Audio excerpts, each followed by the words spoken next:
What's going on?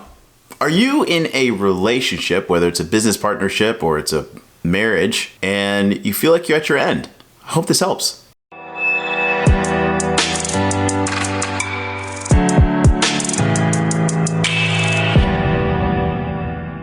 What's up, guys? Justice here, former pastor, current life coach, helping entrepreneurs and leaders just like you figure out what's next, especially when you're asking, what now?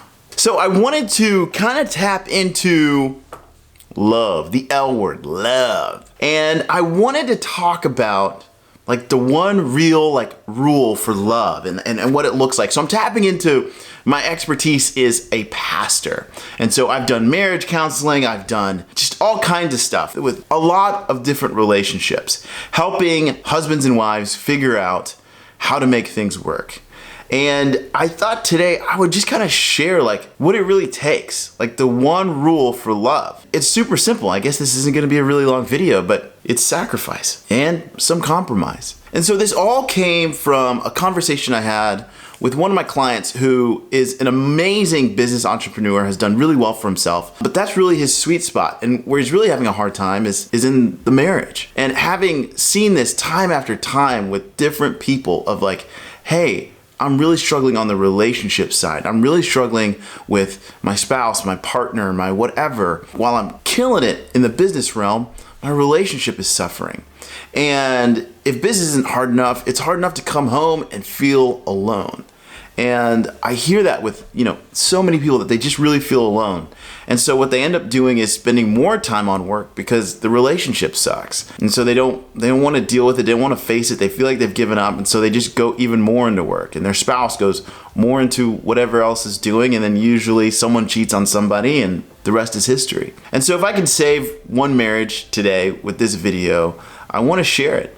And the one way that I've seen marriages really work is by sacrifice and making the relationship not about you. And so the question that I really have is, what would it look like for you to love with zero expectation? That is the ultimate love. When you think of a mother's love for you, it is a love with unconditional love. It's why men will speak so highly of their mothers. It's why if you want to really hit somebody in the gut when you're insulting them, it's your mama joke. You don't hear your daddy jokes, you hear your mama jokes. Why? Because the mother's love is that sweet, nurturing love with no expectations. And so when it comes to us and loving our spouses, loving our wives, loving our husbands, I really want to talk about, it's not about them. I don't care how bad they are. Meaning, obviously we're not talking about a physical abuse, all that kind of stuff, but what I am talking about is maybe they just treat you like crap. Maybe they don't love you the same way that you love them. Maybe they don't show up in the same way. Maybe they don't ask the same questions. So you feel really alone. What would it look like for you to love with zero expectations and just live off the joy of loving them? And I know that some of you are going, but what about, I married them. They're supposed to love me back. What's going on? I get it. That would be awesome. But they don't. And so there's a million options you have. But for you, really, you need to be free. What if other people didn't dictate your ability to love? That's deep. What if other people didn't dictate and determine your level of love and your level of joy? What if your love and your joy were so unconditional, were so not bound by other people? That's freedom. That's what we really want. What if no circumstance could shake you and that you could love people freely with no judgment? And if they didn't love you back, that wasn't why you loved them. Because at the end of the day, that's really selfish. I'm loving you so you'll love me back. But at the end of the day, what we want is to love people with zero expectations and love them to love them. Marriage, relationships, it's not a business transaction. That's the thing. When you say yes, you're saying yes. And I don't want to get into all the stuff about divorce. There's tons of stories and tons of stuff. And so I'm not here to judge your marriage. But I know for you, the entrepreneur, if you want to truly be free, it means that you need to be unshakable. And it means you need to be able to love someone and go, hey, I'm here to love you. Not so that you can love me back, but so that I can just love.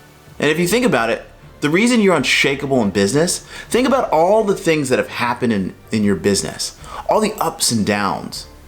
Like, think about the first year of business, the second year, all the things that you didn't see coming that hit you, that hit your bank account. But now if they were to happen now, they wouldn't affect you as much. Are you still pursuing an amazing business? Of course you are. Have you given up on the business? Of course not. Even though it's taken you to hell and back, you're not giving up. Why?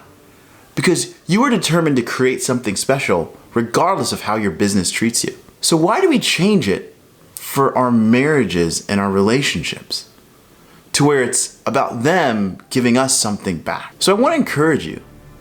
What would it look like for you to love with zero expectations? Man, I hope this has been helpful for you. I know it's a shorter video, but that's kind of how I roll. When I watch YouTube videos, I just want a little snippet and carry on in my day. And so if this has been helpful for you, I really would encourage you to subscribe, like, follow, all the stuff, because I want to help more people, break through and figure out what's next. Which brings me to, I am your favorite life coach. I'm a former pastor, and I'm here to help you figure out what's next, especially when you're asking the question, what now?